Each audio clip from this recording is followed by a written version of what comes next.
Siapakah pemilik dari jiwa dan raga yang sedang kita gunakan ini? Apakah kita pemiliknya? Ternyata bukan kita pemiliknya. Pemilik sebenarnya adalah Allah Subhanahu wa Ta'ala.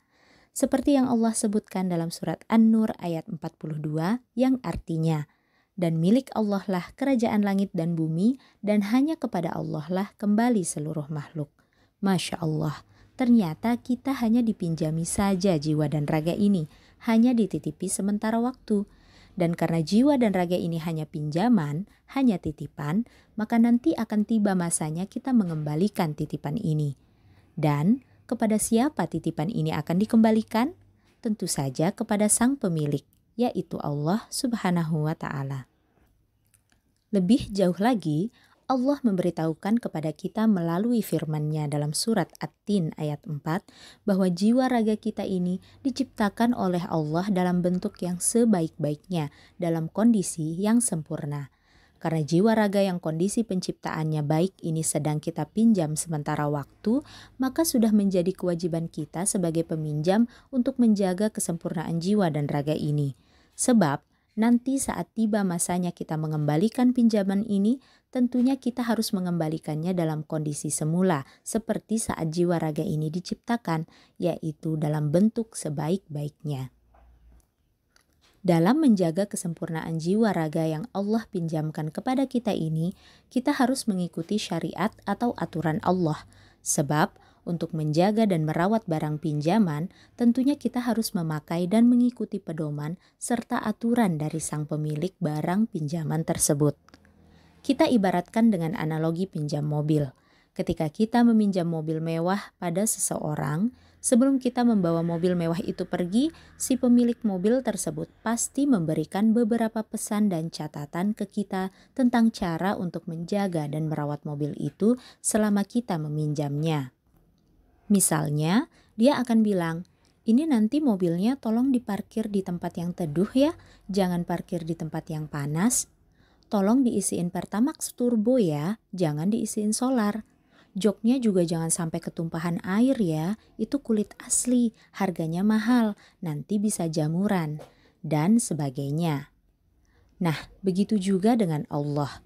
Dia memberikan pedoman berupa Al-Quran dan Al-Hadis yang berisi cara yang Dia kehendaki untuk kita menjaga dan merawat jiwa dan raga yang diamanahkan ke kita ini. Supaya apa? Supaya jiwa dan raga ini tetap dalam kondisi baik dan sesempurna mungkin saat kita mengembalikan kepadanya nanti setelah kita wafat.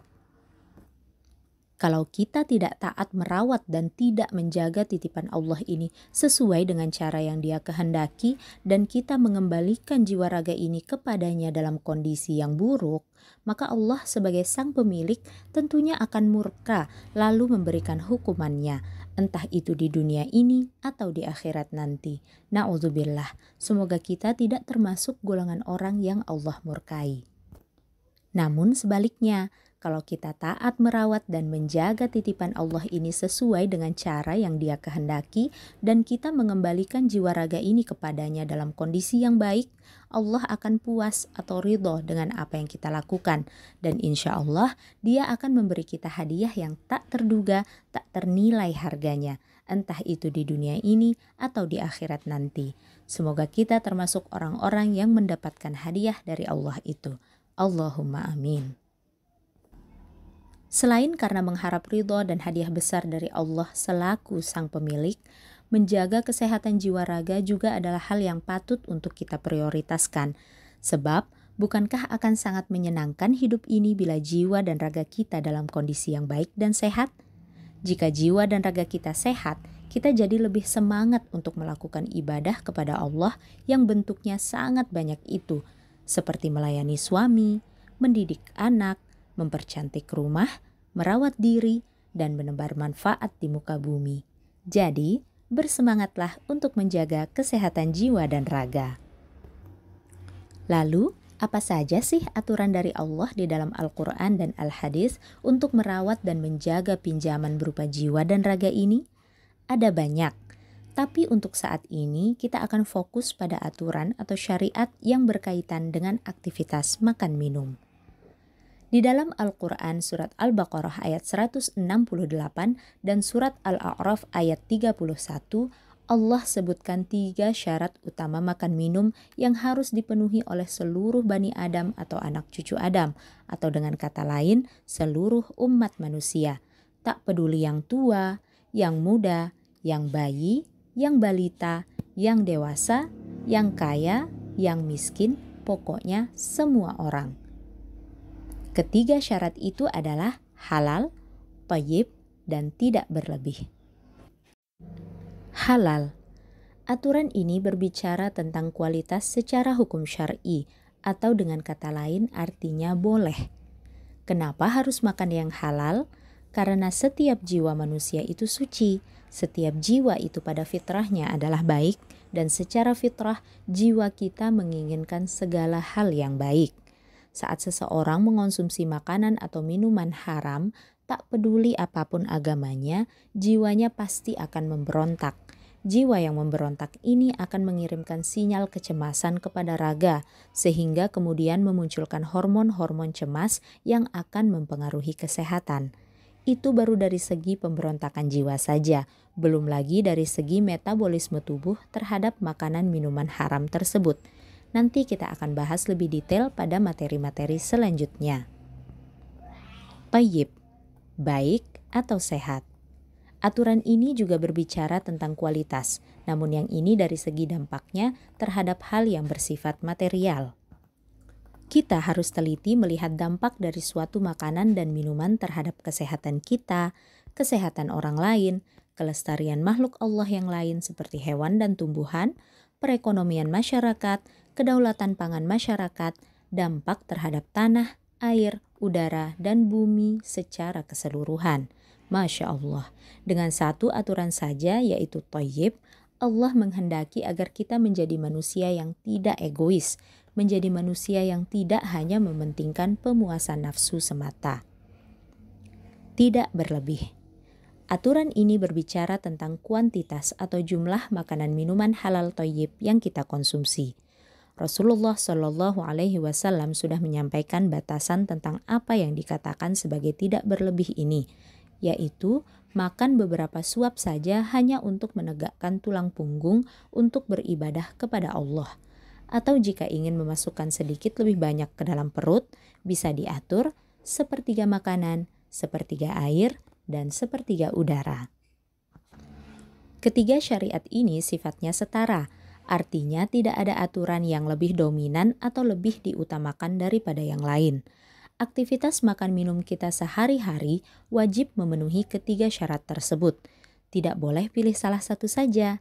Jadi, kita tidak bisa mengatakan, yang penting halal, atau gak apa-apa makan yang gak sehat, yang penting gak sering-sering, atau memberi alasan-alasan lainnya sebagai pembenaran agar tidak menjalankan aturan Allah.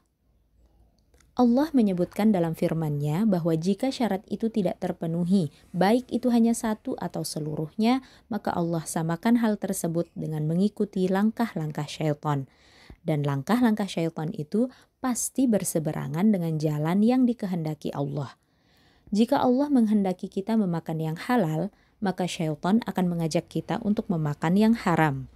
Jika Allah menghendaki kita memakan yang thayyib atau baik atau sehat, maka syaitan akan mengajak kita untuk memakan yang khabith, buruk atau beracun.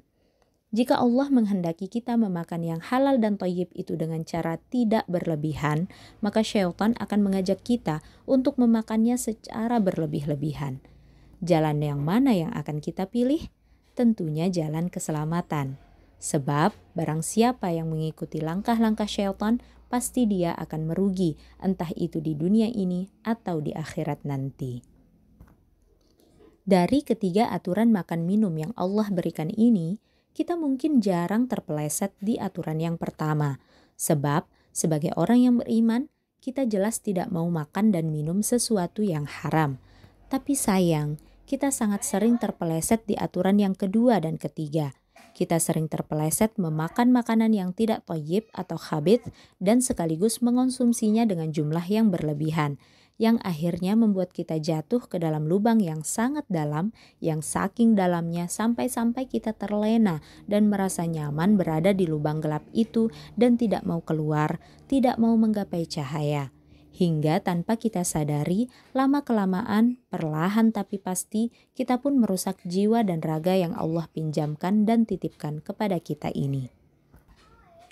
Lebih jauh lagi, Dr. Robert Lustig mengatakan, "Every country that has adopted the Western diet is now sick." Yang kurang lebih artinya, setiap negara yang mengadopsi pola makan orang Barat sekarang menderita sakit. Orang Barat yang dalam konteks podcast ini adalah negara Amerika Serikat, pola makannya sangat tinggi bahan kandungan yang menyebabkan inflamasi atau peradangan. Makanan yang mereka makan sehari-hari adalah makanan ultraproses seperti pizza, donat, burger, ayam goreng dibalut tepung, nugget, sosis, spaghetti, sereal, susu olahan, es kopi dan teh dengan berbagai macam rasa, serta berbagai jenis kue-kue dessert. Negara kita yang lokasinya sangat jauh dari Amerika Serikat sudah mengadopsi pola makan seperti ini. Tak bisa dipungkiri bahwa makanan-makanan yang saya sebutkan tadi begitu mudah kita jumpai juga di wilayah kita saat ini. Maka tak heran jika saat ini penyakit yang diderita anak-anak serta orang dewasa di Amerika Serikat sana kemudian diderita juga oleh anak-anak serta orang dewasa di wilayah kita ini. Banyak anak-anak yang usianya masih sangat kecil menderita penyakit kronis seperti gagal ginjal, leukopenia, pembengkakan limpa, fatty liver, alergi, sindrom usus bocor, resisten insulin, dan diabetes tipe 2. Gigi keropos dan hiperaktif jangan ditanya, itu sudah menjadi pemandangan umum yang banyak kita saksikan pada anak-anak.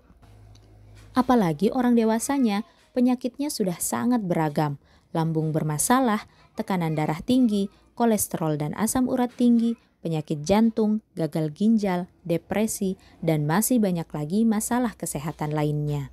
Ini semua terjadi karena kita sungguh sudah terlampau jauh dari pedoman kehidupan, yaitu Al-Quran dan Sunnah Rasulullah. Lalu, jika sudah begitu, alasan apa nanti yang akan kita kemukakan di hadapan Allah karena mengembalikan titipannya dalam keadaan yang rusak dan buruk? Astagfirullah.